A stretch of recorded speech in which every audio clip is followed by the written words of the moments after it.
สบายดีสบายดีตอนเสาร์เนาะสบายดีตอนเสาร์มื้อนี้เฮาก็อยู่วัดศรีบุญเฮืองโพธิ์ตาดเมืองคำเกิดแขวงบ้านคำไซตอนนี้ก็มาเที่ยวกำลังสิไปเที่ยวรีสอร์ทแต่ว่ามาแวะสันเพชรอยู่นำพระอาจารย์นี่ก่อน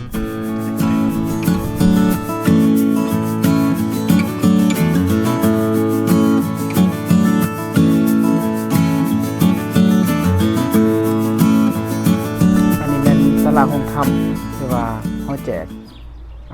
อยู่วัดโพนตาลวัดศรีบุญเฮืองอันนี้เป็นพัทธสิมาหรือว่าซิมของวัดเพิ่นเนาะตกแต่งสวยงามการแต้มลิ่งลายต่างๆสวยงามเพิ่นสีดเอาลายงามละเอียดก็งามอีกแบบนึงเนาะที่สีดเอาบ่ได้ตกแต่งลายบ่ได้แต้ม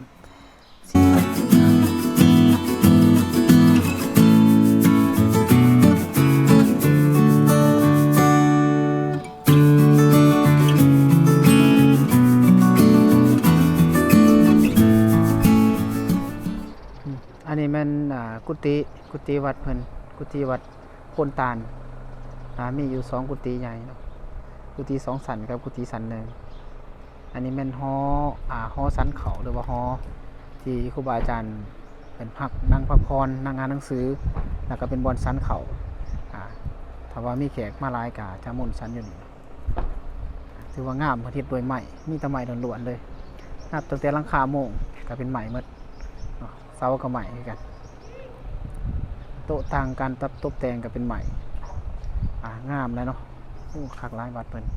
โมทนานำพ่อแม่ครูบาอาจารย์ศรัทธาญาติโยมที่อุปถัมภ์คำสู้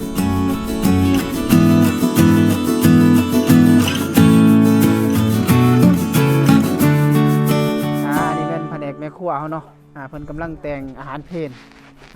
แต่งอาหารเพลให้พ่อแม่ครูบาอาจารย์กำลังสรรอาหารเพิ่นก็มีหลายอย่างเนาะมีหยังแน่นี่นะพันปลาเนาะโอ้อาหารแซ่บได้นี่นะพันปลามันกำลังปรุงแจวอันนี้จะเป็นปลาที่มันจะมาพันเนาะพัดเพิ่นกระลาย